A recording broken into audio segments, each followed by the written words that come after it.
Christmas fruit cake അല്ലെങ്കിൽ plum cake ഉണ്ടാക്കാൻ dry fruits soak ചെയ്യാൻ പോവുക. ആദ്യമേ തന്നെ ഒരു ബൗളിലേക്ക് നമുക്ക് ഈ ഡ്രൈഡ് മിക്സഡ് ഫ്രൂട്ട്സ് ആഡ് ചെയ്യാം. ഇതിൽ സുൽത്താനാസ് ഉണ്ട്, ബ്ലാക്ക് കറൻസ് ഉണ്ട്, ഡ്രൈഡ് പൈനാപ്പിൾസ് ഉണ്ട്, റേസിൻസ് ഉണ്ട്. ഞാനൊരു 2 കപ്പാണ് ആഡ് ചെയ്തിട്ടുള്ളത്. അടുത്തത് 1 കപ്പ് ഗ്ലേസ്ഡ് ചെറി. അടുത്തത് 1 കപ്പ് ഡ്രൈഡ് പ്രൂൺസ്. പ്രൂൺസ് എന്ന് വെച്ച് കഴിഞ്ഞാൽ പ്ലംസ് ഡ്രൈ ആക്കി എടുത്തിട്ടുള്ളതാണ്. അടുത്തത് 1 കപ്പ് ഡ്രൈഡ് ക്രാൻബെറി. അടുത്തത് 1/2 cup candied lemon orange peel.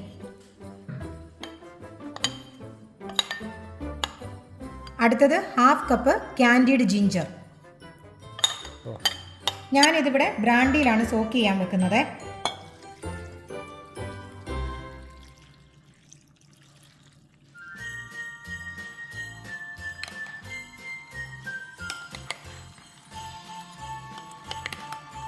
ഞാനിവിടെ 1.5 കപ്പ് ബ്രാൻഡിയാണ് ഇത് മിക്സ് ചെയ്യാൻ വേണ്ടി യൂസ് ചെയ്തിട്ടുള്ളത്.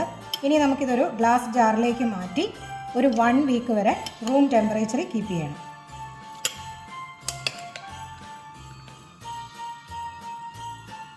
ഇതിൻ്റെ തൊട്ട് പുറകെ നമ്മൾ ക്രിസ്മസ് കേക്ക് ഉണ്ടാക്കുന്ന വീഡിയോ വരുന്നുണ്ട്. So stay tuned and thanks for watching.